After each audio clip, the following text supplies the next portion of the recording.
भगवान की जय। प्यारे कृष्ण कन्हैया लाल की जय। श्री वामन पुराण छठा अध्याय। नर नारायण की उत्पत्ति, तपश्चर्या, बद्रिकाश्रम की बसंत की शोभा, कामदाह और काम की अनंगता का वर्णन।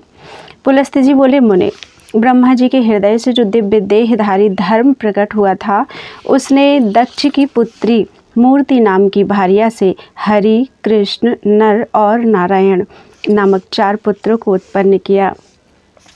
देवर्षि, इनमें हरि और कृष्ण ये 2 तो नित्य योगाभ्यास में निरत हो गए और पुरातन ऋषि शांतमना नर तथा नारायण संसार के कल्याण के लिए हिमालय पर्वत पर जाकर बद्रिकाश्रम तीर्थ में गंगा के निर्मल तट पर परब्रह्म का नाम ओमकार का जप करते हुए तप करने लगे। ब्रह्मन नर नारायण की दुष्कर तपस्या से सारा स्थावर जंगमात्मक यह जगत परितप्त हो गया।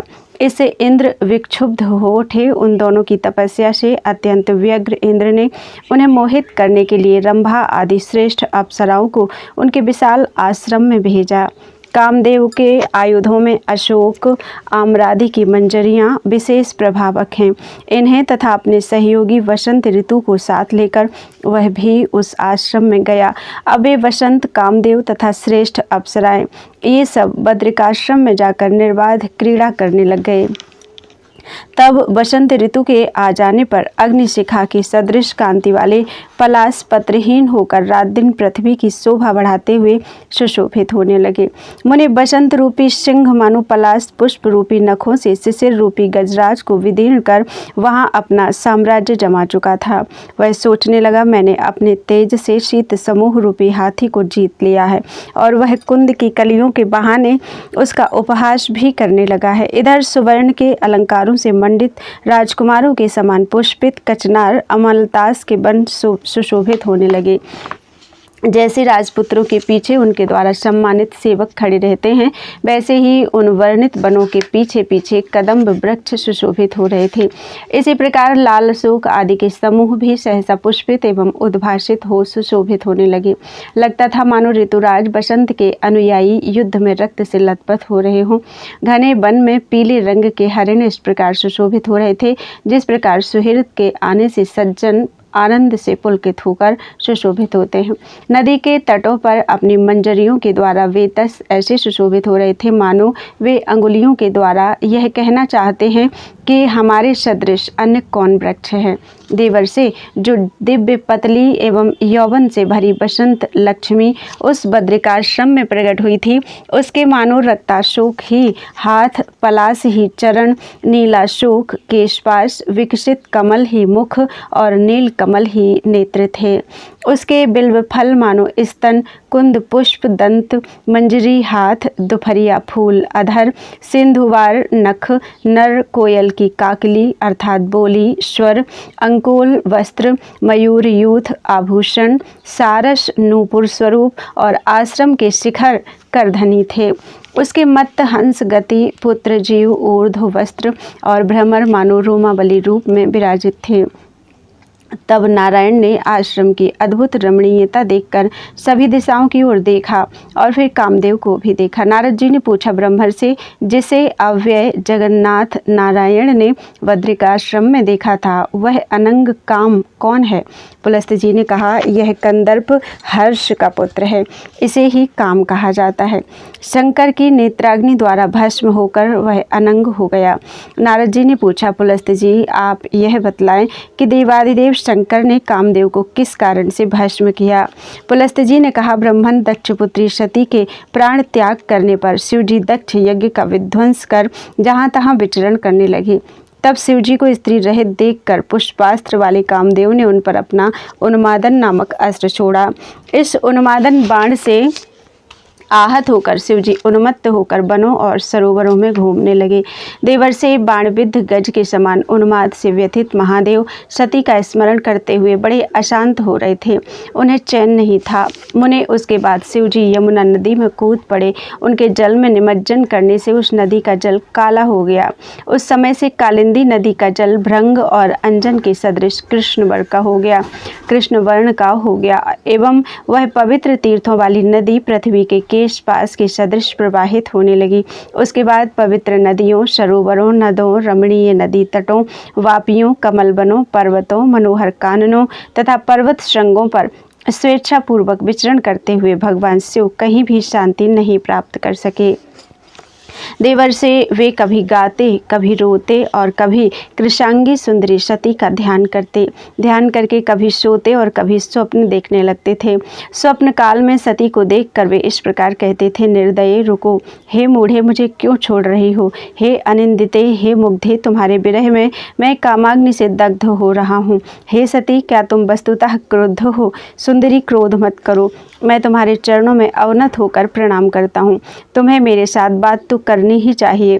प्रिय, मैं सतत तुम्हारी ध्वनि सुनता हूँ, तुम्हें देखता हूँ, तुम्हारा स्पर्श करता हूँ, तुम्हारी वंदना करता हूँ और तुम्हारा परिसंग करता हूँ।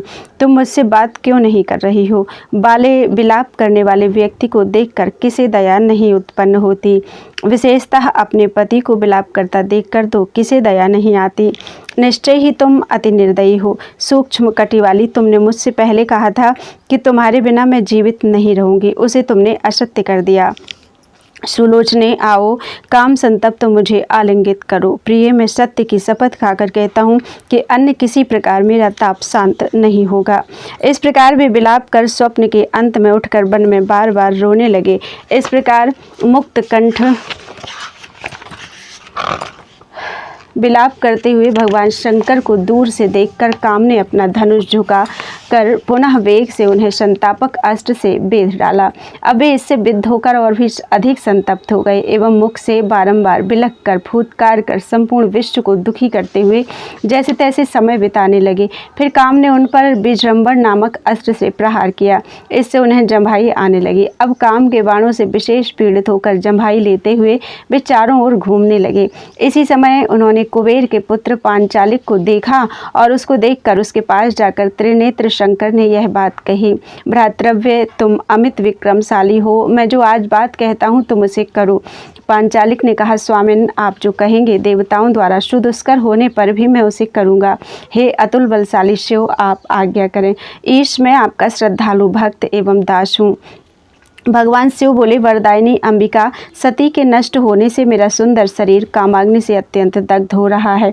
काम के विजृंभण और उन्माद शरों से विद्ध होने से मुझे धैर्य, रति या सुख नहीं प्राप्त हो रहा है। पुत्र, तुम्हारे अतिरिक्त अन्य कोई पुरुष कामदेव से प्रेरित विजृंभण, संतापन और उन्माद नामक उग्र अस्त्र सहन करने में समर्थ नहीं है, अतः तुम इन्हें ग्रहण कर लो।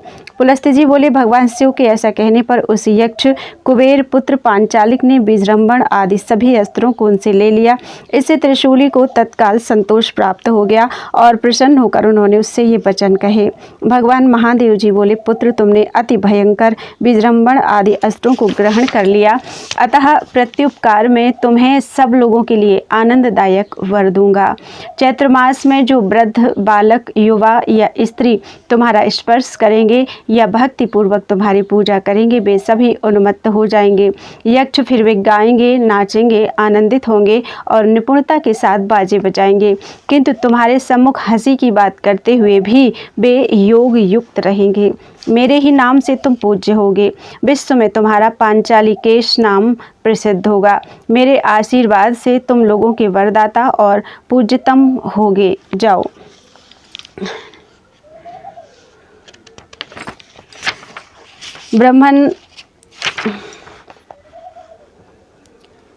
भगवान शिव के ऐसा कहने पर वह यक्ष तुरंत सब देशों में घूमने लगा फिर वह कालंजर के उत्तर और हिमालय के दक्षिण परम पवित्र स्थान में स्थिर हो गया।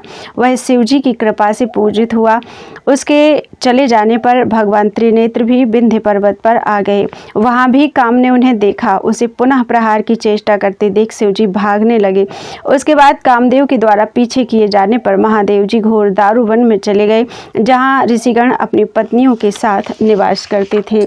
ब्रह्मन वह कामदेव अत्यंत तेजस्वी था, फिर भी भगवान द्वारा इस प्रकार दृष्ट होने पर वह पैर से लेकर कटी पर्यंत दग्ध हो गया।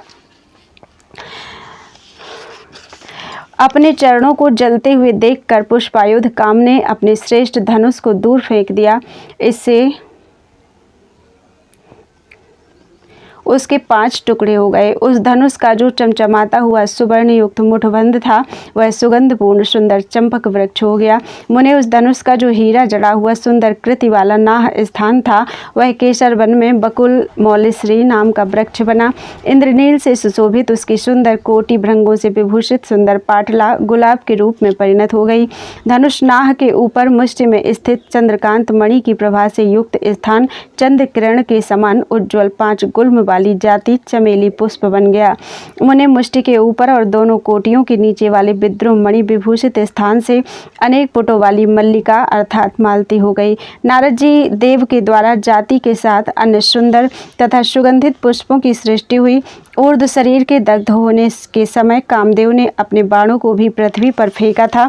इससे हजारों प्रकार के फल युक्त वृक्ष उत्पन्न हो गए। शिवजी की कृपा से श्रेष्ठ देवताओं द्वारा भी अनेक प्रकार के सुगंधित एवं स्वादिष्ट आम्र आदि फल उत्पन्न हुए, जो खाने में स्वादुयुक्त हैं। इस प्रकार कामदेव को भस्म कर एवं अपने शरीर को संयत कर समर्थ अविनाशी शिव पुण्य की कामना से हिमालय पर तपस्या करने चले गए। इस प्रकार प्राचीन समय में देवश्रेष्ठ शिवजी द्वारा धनुष बाण सहित काम दग्ध किया गया था। तब से देवताओं में प्रथम पूजित वह महाधनुर्धर देवों द्वारा अनंग कहा गया। इस प्रकार श्री वामन पुराण में 6ठा अध्याय समाप्त हुआ। बोलो वृंदावन बिहारी लाल की जय। उर्वशी की उत्पत्ति कथा, प्रहलाद प्रसंग, नर नारायण से संवाद एवं युद्धोपक्रम। 7वां अध्याय। पुलस्त्य जी बोले, नारद जी, उसके बाद समर्थ नारायण ऋषि कामदेव को हंसते हुए देखकर यूँ बोले, काम तुम यहाँ बैठो। काम उसकी उस अक्षुब्धता को देखकर चकित हो गया। महामुनि वसंत को भी उस समय बड़ी चिंता हुई। फिर अप्सराओं की ओर देखकर स्वागत के द्वारा उनकी पूजा कर भगवान नारायण ने बसंत से कहा, आओ बैठो। उसके पश्चात भगवान नारायण मुनि ने हंसकर एक फूल भरी मंजरी ली और अपने ऊरू पर एक सुवर्ण अंग वाली तरुणी का चित्र लिखकर उसकी सजीव रचना कर दी। नारायण की जांघ से उत्पन्न उस सर्वांग सुंदरी को देखकर कामदेव मन में सोचने लगा, क्या यह सुंदरी मेरी पत्नी रति है? इसकी वैसी ही सुंदर आंखें, भौं एवं कुटिल अलके हैं। इसका वैसा ही मुखमंडल, वैसी सुंदर नासिका, वैसा वंश और वैसा ही इसका अधरोष्ठ भी सुंदर है। इसे देखने से तृप्ति नहीं होती है। रति के समान ही मनोहर तथा अत्यंत मग्न स्तन 2 सज्जन पुरुषों की सदृश परस्पर मिले हैं।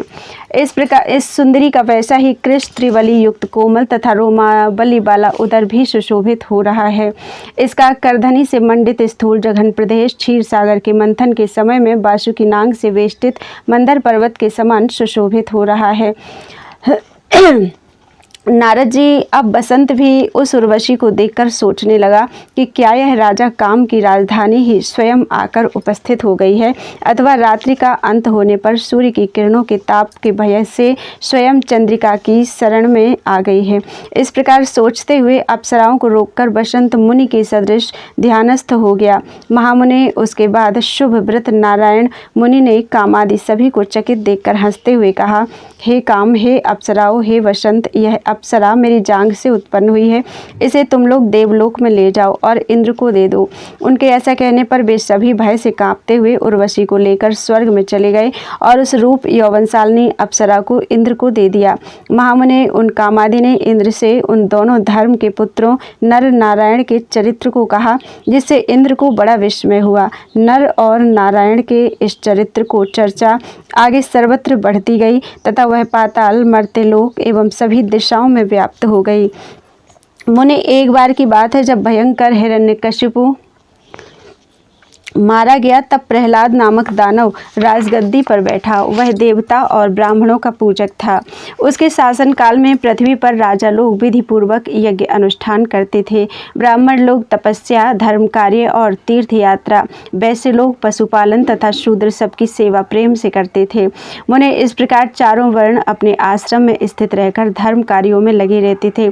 इससे देवता भी अपने कर्म में संलग्न हो गए। उसी समय ब्राह्मणों में श्रेष्ठ भार्गव वंशी महातपस्वी च्यवन नामक ऋषि नर्मदा के नकुलेश्वर तीर्थ में स्नान करने गए। वहां वे महादेव का दर्शन कर नदी में स्नान करने के लिए उतरे। जल में उतरते ही ऋषि को एक भूरे वर्ण के सांप ने काट लिया। उस सांप द्वारा पकड़े जाने पर ऋषि ने अपने मन में भगवान विष्णु को स्मरण किया। कमल नयन भगवान श्रीहरि को स्मरण करने पर वह महान सर्प विषहीन हो गया। फिर उस समय विष रहित सर्प ने च्यवन मुनि को रसातल में ले जाकर छोड़ दिया। सर्प ने भार्गव श्रेष्ठ च्यवन को मुक्त कर दिया। फिर वे नाग कन्याओं से पूजित होते हुए चारों ओर विचरण करने लगे। वहां घूमते हुए वे दानवों के विशाल नगर में प्रविष्ट हुए। इसके बाद श्रेष्ठ दैत्यों द्वारा पूजित प्रहलाद ने उन्हें देखा। महातेजस्वी प्रहलाद ने भृगुपुत्र की यथा योग्य पूजा की। पूजा के बाद उनके बैठने पर प्रहलाद ने उनसे उनके आगमन का कारण पूछा। उन्होंने कहा, महाराज, आज मैं महाफलदायक महातीर्थ में स्नान एवं नकुलेश्वर का दर्शन करने आया था। वहाँ नदी में उतरते ही एक नाग ने मुझे बलात् पकड़ लिया। वही मुझे पाताल में लाया और मैंने यहाँ आपको भी देखा। च्यवन की इस बात को सुनकर सुंदर वचन बोलने वाले दैत्यों के ईश्वर प्रहलाद ने धर्म संयुक्त यह वाक्य कहा। प्रहलाद ने पूछा, भगवान, कृपा करके मुझे बतलाइए कि पृथ्वी, आकाश और पाताल में कौन कौन से महान तीर्थ हैं। प्रहलाद के वचन को सुनकर च्यवन जी ने कहा, महाबाहो, पृथ्वी में नैमिषारण्य तीर्थ, अंतरिक्ष में पुष्कर और पाताल में चक्र तीर्थ प्रसिद्ध है। पुलस्त जी ने कहा, महामुने, भार्गव की इसी बात को सुनकर दैत्यराज प्रहलाद ने नैमिष तीर्थ में जाने के लिए इच्छा प्रकट की और दानवों से यह बात कही। प्रहलाद बोले, उठो, हम सभी नैमिष तीर्थ में स्नान करने जाएंगे तथा वहाँ पीताम्बरधारी एवं कमल के समान नेत्रों वाले भगवान अच्युत विष्णु के दर्शन करेंगे। पुलस्त जी ने कहा, दैत्यराज, प्रहलाद के ऐसा कहने पर वे सभी दैत्य और दानव रसातल से बाहर निकले एवं अतुलनीय उद्योग में लग गए। उन महाबलवान दितिपुत्रों एवं दानवों ने नैमिषारण्य में आकर आनंद पूर्वक स्नान किया। इसके बाद श्रीमान दैत्य श्रेष्ठ प्रहलाद मृगया आखेट या शिकार के लिए वन में घूमने लगे। वहां घूमते हुए उन्होंने पवित्र एवं निर्मल जल वाली सरस्वती नदी को देखा। वहीं समीप ही बाणों से खचाखच बिंधे बड़ी बड़ी शाखाओं वाले एक साल वृक्ष को देखा। वे सभी बाण एक दूसरे के मुख से लगे हुए थे। तब उन अद्भुत आकार वाले नागोपवीत सांपों से लिपटे बाणों को देखकर दैत्येश्वर को बड़ा क्रोध हुआ। फिर उन्होंने दूर से ही काले मृग चर्म को धारण किए हुए बड़ी बड़ी जटाओं वाले तथा तपस्या में लगे दो मुनियों को देखा। उन दोनों के बगल में सुलक्षण सारंग और आजगब नामक दो दिव्य धनुष एवं दो अक्षय तथा बड़े बड़े तरकश वर्तमान थे। उन दोनों को इस प्रकार देखकर दानवराज प्रहलाद ने उन्हें दंभ से युक्त समझा। फिर उन्होंने उन दोनों श्रेष्ठ पुरुषों से कहा, आप दोनों यह धर्म विनाशक दंभपूर्ण कार्य क्यों कर रहे हैं? कहाँ तो आपकी यह तपस्या और कहाँ जटाभार, कहाँ ये दोनों श्रेष्ठ अस्त्र? इस पर नर ने उनसे कहा, दैत्येश्वर, तुम उसकी चिंता क्यों कर रहे हो? सामर्थ्य रहने पर कोई भी व्यक्ति जो कर्म करता है उसे वही शोभा देता है। तब दितीश्वर प्रहलाद ने उन दोनों से कहा, धर्म सेतु के स्थापित करने वाले मुझ दैत्येंद्र के रहते यहाँ आप लोग सामर्थ्य बल से क्या कर सकते हैं? इस पर नर ने उन्हें उत्तर दिया, हमने पर्याप्त शक्ति प्राप्त कर ली है। हम नर और नारायण दोनों में से कोई भी युद्ध नहीं कर सकता। इस पर दैत्येश्वर ने क्रुद्ध होकर प्रतिज्ञा कर दी कि मैं युद्ध में जिस किसी भी प्रकार आप नर और नारायण दोनों को जीतूंगा। ऐसी प्रतिज्ञा कर दैत्येश्वर प्रहलाद ने वन की सीमा पर अपनी सेना खड़ी कर दी और धनुष को फैलाकर उस पर डोरी चढ़ाई तथा घोर करतल ध्वनि की, ताल ठोंकी। इस पर नर ने भी आजगब धनुष को चढ़ाकर बहुत से तेज बाण छोड़े, परंतु प्रहलाद ने अनेक सुवर्ण पुंख वाले अप्रतिम बाणों से उन बाणों को काट डाला। फिर नर ने युद्ध में अप्रतिम दैत्येश्वर के द्वारा बाणों को नष्ट हुआ देख क्रुद्ध होकर अपने महान धनुष को चढ़ाकर पुनः अन्य अनेक तीक्ष्ण बाण छोड़े। नर के एक बाण छोड़ने पर प्रहलाद ने 2 बाण छोड़े। नर के 3 बाण छोड़ने पर प्रहलाद ने 4 बाण छोड़े। इसके बाद पुनः नर ने 5 बाण और फिर दैत्य श्रेष्ठ प्रहलाद ने 6 तेज बाण छोड़े। विप्र नर के 7 बाण छोड़ने पर दैत्य ने 8 बाण छोड़े। नर के 9 बाण छोड़ने पर प्रहलाद ने उस पर 10 बाण छोड़े। नर के 12 बाण छोड़ने पर दानव ने 15 बाण छोड़े। नर के 36 बाण छोड़ने पर दैत्यपति ने 72 बाण चलाए। नर के 100 बाणों पर दैत्य ने 300 बाण चलाए। धर्मपुत्र के 600 बाणों पर दैत्यराज ने 1000 बाण छोड़े। फिर तो उन दोनों ने अत्यंत क्रोध से एक दूसरे पर असंख्य बाण छोड़े। उसके बाद नर ने असंख्य बाणों से पृथ्वी, आकाश और दिशाओं को ढक दिया। फिर दैत्य प्रवर प्रहलाद ने स्वर्ण पुंख वाले बाणों को बड़ी वेग से छोड़कर उनके बाणों को काट दिया। तब नर और दानव दोनों वीर बाणों तथा भयंकर श्रेष्ठ अस्त्रों से परस्पर युद्ध करने लगे। इसके बाद दैत्य ने हाथ में ब्रह्मास्त्र लेकर उस धनुष पर नियोजित कर चला दिया एवं उन पुरुषोत्तम ने भी माहेश्वरास्त्र का प्रयोग कर दिया। वे दोनों अस्त्र परस्पर एक दूसरे से टक्कर खाकर गिर गए। ब्रह्मास्त्र के व्यर्थ होने पर क्रोध से मूर्छित हुए प्रहलाद वेग से गदा लेकर उत्तम रथ से कूद पड़े। ऋषि नारायण उस समय दैत्य को हाथ में गदा लिए अपनी ओर आते देखकर स्वयं युद्ध करने की इच्छा से नर को पीछे हटा दिया। नारद जी, तब प्रहलाद गदा लेकर तपोनिधान सारंग धनुष को धारण करने वाले प्रसिद्ध पुरातन ऋषि महापराक्रमशाली लोकपति नारायण की ओर दौड़ पड़े। इस प्रकार श्री वामन पुराण में 7वां अध्याय पूरा हुआ। बोलो वृंदावन बिहारी लाल की जय। त्वदीयं वस्तु गोविंद तुभ्यमेव समर्पये तेन त्वदंघ्रि कमले रतिं मे यच्छ शाश्वतीम्।